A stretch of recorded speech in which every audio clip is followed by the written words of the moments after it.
architecture is related to different areas. Like right now we will start with Gujarat, then we will move to the Delhi part, and then we will move to the other areas of India. So let us start with the architecture of Gujarat Sultanate. Now in this, each and every time we had seen that each and every Rajput, Mughals, whosoever enters India, they have made different monuments, they have made different lakes or different areas, palaces and many other areas, so that the area will look different from other kingdoms, and that also shows their history time, their lifetime, that how they were leading the life at that time. So these things were constructed by different rulers to show their lifestyle, their areas, the villages and other things. Now let us start with the Gujarat Sultanate. In Gujarat we already know many areas like Somnath Temple. This we had done that this Somnath Temple was again and again reconstructed many times, near about 17 times, and this was destroyed by Muhammad Ghazni. He looted Somnath Temple many times. So here the Somnath Temple is there in Prabhas Patal, which is in Gujarat, and it is one of the biggest shrine, and it is one of the 12 Jyotirlings of Shivji. So here in this Somnath Temple, because of this Somnath Temple, the religion of Shaivism was there. Shaivism is the religion, the followers who were following Shivji. So here it became famous because of this temple. Then the new temple was constructed by 1951. As I have told you that many times it was reconstructed. So the last and the final time that it was constructed was in 1951. The new construction of the Somnath Temple, if we compare that one with the old one, this Somnath Temple is very small as compared to the old one. At that time it was the biggest temple of India. Now let us move to the next one, that is the Dwarkadish Temple. Again we know this temple, it is again a famous one. Dwarkadish, as the name says, Dwarka. So here it is in the Jamnagar, Gujarat, and Dwarkadish was called as the Krishna. So this temple is dedicated to the Lord Krishna. So here Chardham pilgrimage. Now this temple is considered as one of the pilgrimage center in Chardham Yatra. Everyone who does Chardham Yatra, they consider this one of the most important point of the Yatra. Then next is it. Now many temples consist of different areas. Here in this temple we have Garbhagriha. Garbhagriha means inner part of the temple. Each and every temple has their rooms, meeting rooms are there, and many other areas are there. So here I have written Garbhagriha, which is the inner hall, inner area of the temple.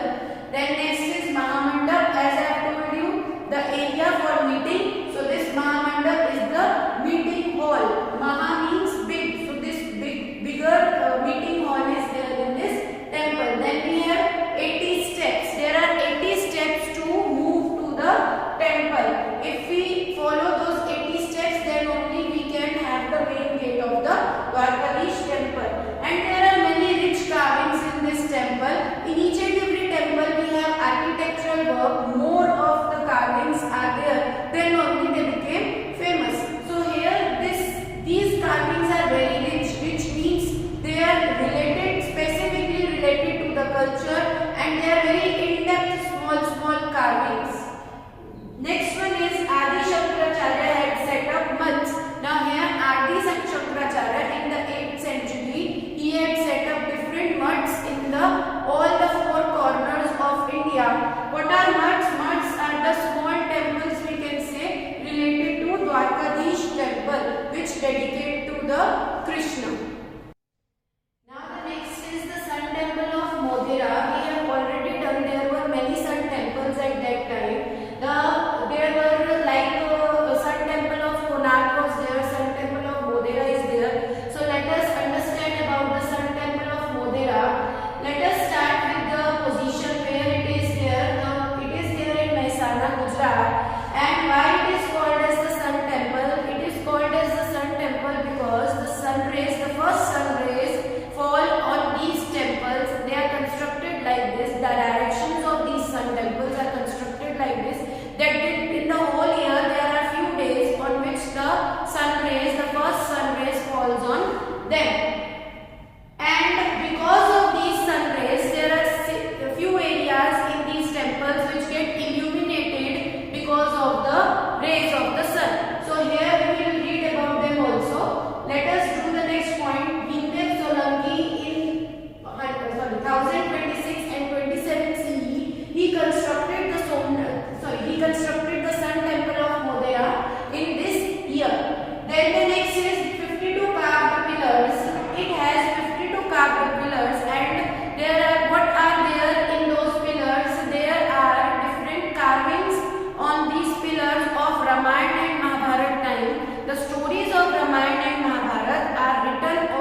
That's why there were only 52 pillars, and those 52 pillars shows the stories of those two. Then there are different torans. What are torans? Torans are the things like right now we use different flowers, different things to decorate the entrance gates. At that time they were not using those things. They were directly putting different kind of architectural work while making the kingdom. They were using different stones and different work to decorate their entrance gates. So that was the permanent work that they were doing. So different torans were also we can see in these temples. Then next is rectangular tank. Now there is a rectangular tank. What is a tank? Like we collect the water in a tank. So it's a kind of river near that temple, and in that river it is in the form of rectangle shape, and on that river, like I have told you, the sun rays fall. So on that river the sun rays falls directly and then the river shines. So this is the speciality of this Modhera Sun Temple, and that sun temple is because of the sun god. So this temple or any sun temple is dedicated to the sun god, that is Surya god. Now let us move to the next one, that is Rudra Mahalaya. Now what is it? Where is it? It is in Patan, Gujarat, and as the name says Rudra Mahalaya, Rudra means the Rudra roop of Shivji. So it is dedicated to that roop of Shivji. Mahalaya means the bigger temple. So here this temple shows that roop of Shivji. The person who has constructed is a Mulraj Solanki, and after his death Siddharth Jaising has completed the construction of this temple. Then we have, as before this we had done that in Dwarkadish temple there was Mahamandap, there was other areas, inner sanctum, inner hall was also there. So in the same way in this temple also we have inner area, inner hall, and a Mahamandap and other mandap also, a smaller mandap than the Mahamandap. Then we have 3-storied shikhar, that is the height, the topmost point of the temple is consisted of 3 stories. After 3 stories the topmost temple is there. Then we have 1600 pillars, like here we have done 52 pillars. Here in the whole temple we have near about 1600 pillars. On those pillars again there are different carvings of that time related to Shivji. Then we have 12 entrance doors. Anywhere we can go in the temples we had seen different pillars and there are different doors to enter the temple. Now let us move to the next one, that is Palidana. Now these temples are there on the Shatrunjay hills in Bhavnagar, Gujarat. Many persons who are Jains, they will be knowing these temples as it is related to the Jainism culture. So these temples, as they are there on the hills, so from the topmost point, the topmost hill to the bottom of the land area, there are many temples which are constructed. That is the reason there are many of them. So it's near about 863 temples from the top to the bottom of the land area. They are there. These temples, as there are many and small temples are there, maybe nearby or little bit far away from their places. As there are many, so different architectural designs which are used in them are like motifs. What are motifs? Motifs are the shapes of the flowers. Then we have geometrical lace designs, like your mother used to wear dresses, and in those dresses there are different laces which are attached to the dresses. So those kind of laces sometimes consist of motifs that are flowers and different shapes or can be geometrical designs. So those kind of designs are there in these temples. Then we have Bhagwan Rishabdev, that is Tirthankara. Now what is the meaning of Tirthankara? That we understand first, then we will move to the person. Tirthankar is the person which is related to the Jainism culture, and that person, if we talk about the Hindu, the saint that we use, Pujari of the mandir, that we use as Tirthankar word in Jainism. So that here Tirthankar is the Pujari, the saint of the temple. So that person was Bhagwan Rishabdev, whom they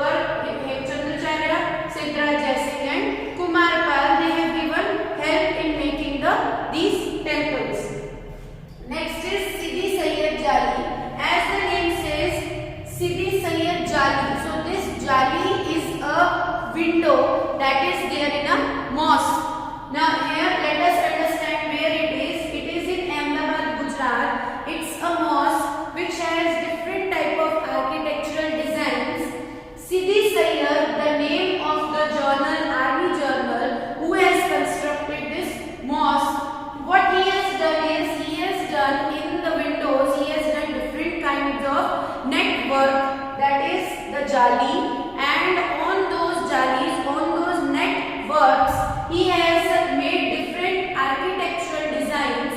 Because of that designs, this became famous, like lattice window. Lattice work is related to the lace design that I have told you. Different geometrical designs, different curved designs are there in this lattice work. Then we have motifs that we had done before. So motifs is the flower design, plus we have geometrical designs also in it. And then because motifs are there, so we have trees and leaves also in these windows. Like in the trees, they have given leaves with it and the flowers also. Now the last one that we have to do in the Gujarat Sultanate is the Kankaria Lake. This lake was afterwards named as Kankaria Lake. Otherwise the name was different, that I will tell you. Let us start. Where is it?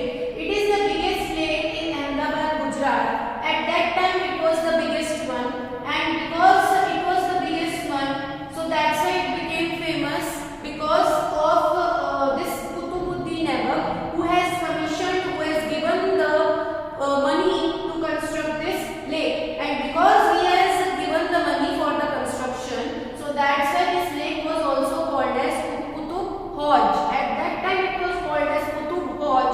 Why? Because Hauj means the area where that person can live. So this person, as he has constructed it, so that time this was the personal lake of him. His family and he can anytime have the get together near this lake. So that's why this was only particularly for the Qutub family. And now because these persons are not there, so this made a recreational center for everyone. Now it is open for everyone. So now it is a recreational center. That's why this lake is named as the Kankaria Lake. So we have different parks in it. We have different gardens. Like we have Balvatika, the children garden is also there. Then we have boat clubs and we have museums and zoos also. Now, as this was the last one, so now we will move to the architecture of the Delhi Sultanate. Now, in this Delhi part, we already had done that different Mughals, different Muslim rulers have entered in this part. So, because of the Muslim rulers, we have Indian, Persian and Muslim Islamic style constructed together, and because of these three religions got together, different architectural monuments were constructed in such a way that these monuments shows these three religions all together in each and every one. And they have all these religions, so there will be more and more towers, more and more shrines, and more small intricate designs, in-depth designs of all these cultures. Let us start with the first one, that is Qutub Minar. Now again, as the name says, Qutub Minar. So Minar is for the tower, minaret, and Qutub is as it was constructed by Qutubuddin Aibak, and after his death, the person, the slave Iltutmish, he has finished the work. Then this Qutub Minar and any other one, as we had done, this different stones were used for the construction. So here they have used the red sandstone for the construction of this minar, and again it has intricate work, very small in-depth work is there. And which kind of work is there? The verses from Qurans are written on these towers. Now what are verses? Verses are the small paragraphs from the holy book Quran. So here we can see these verses. Next is it is the tallest tower of India. Now let us move to the next one of Delhi Sultanate, that is Dhai Din Ka Jhopda. Now let us see, it is a mosque which was first made in India, and why it is called as Dhai Din Ka Jhopda? Whosoever has made it, he has made it within 2.5 days. Not the whole mosque, but only the the entrance gate of that mosque was made within 2.5 days, and this is very much different because this 2.5 days are very much unique, especially at that time,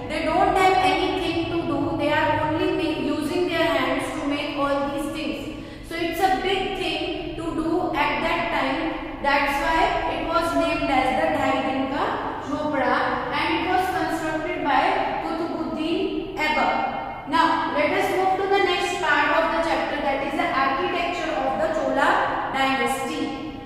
Here in this Chola dynasty there were different architectural designs which were made. Like in Delhi Sultanate we have done the different types of styling were there. In the Chola dynasty we have more of the different carvings of the small temples, and that is there in different stories. There are different stages in the temples where they are showing these carvings. So this is a speciality of the Chola dynasty. Specifically they are related to the South culture. Let us start. First one is the Brihadeshwar temple. Brihadeshwar temple is also called as the Raja Rajeshwar temple, and because it is called as Raja Rajeshwar, so it is called as the big temple of that time, and it is dedicated to Lord Shiva.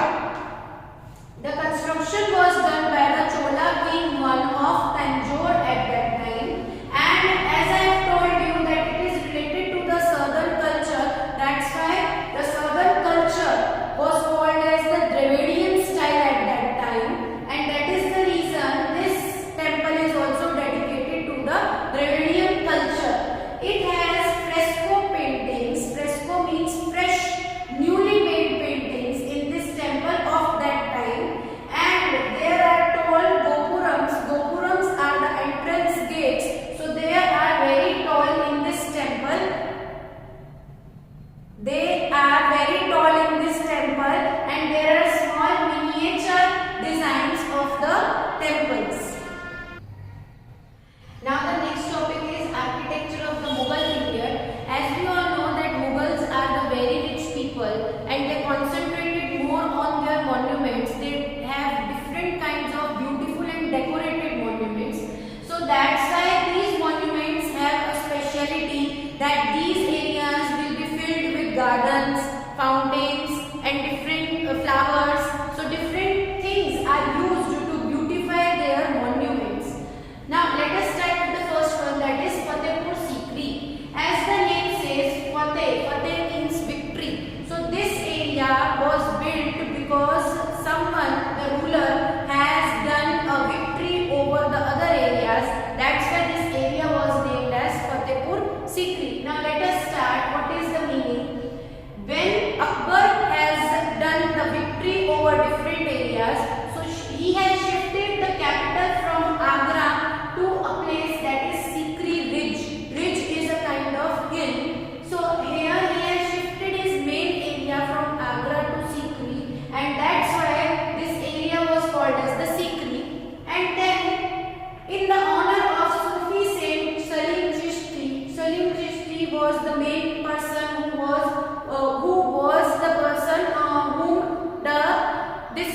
this ruler was following. So because of this person as a follower, the area was shifted from Agra to Sikri Ridge. Now here, as he has shifted, now this was named as the Sikri before. Afterwards, as he was doing many victories over different areas, it was called as Fatehabad, and after this also, this was called as Fatehpur Sikri. Now let us move to the second point, that is the walled city. Now this whole area, this Fatehpur Sikri, Fatehabad, was in a whole, it is a big city made by this person, this ruler, and in this city there were different palaces, different villages, different courts, mosques, and buildings. As it is a full-fledged city, so it will be consisting of different areas. Now let us move to the Buland Darwaza. It's a main gate that is again made by the same ruler, and because this name is as Buland Darwaza, this was given by the ruler as he was doing different victories. So he wanted to make a big gate for his victory. As he has done victory, so this gate will show the victory gate. That's why he has made it. That's why it is written as Victory Arc. The entrance area has different torrents. So torrents have different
by Shah Jahan. So it is there in Shahjahanabad. Then Diwan-e-Aam, Diwan-e-Khas, what are they? These are the areas that we have done before in different temples. There were different areas. In the same way, in this fort there are different areas, different rooms which were constructed. So the name of the room is Diwan-e-Aam. Aam means normal ones. Those who are normal ones, those people who are normal ones, they were having meetings in Diwan-e-Aam. Diwan-e-Khas, as it is khas for important people of the area or of the kingdom. If they have any problems, they are meeting in this room. Then we have Moti Masjid. It's a nearby mosque which is there. Then we have Bagh. There is the name of the Bagh was Hayat Baksh Bagh. So it's a garden in this monument.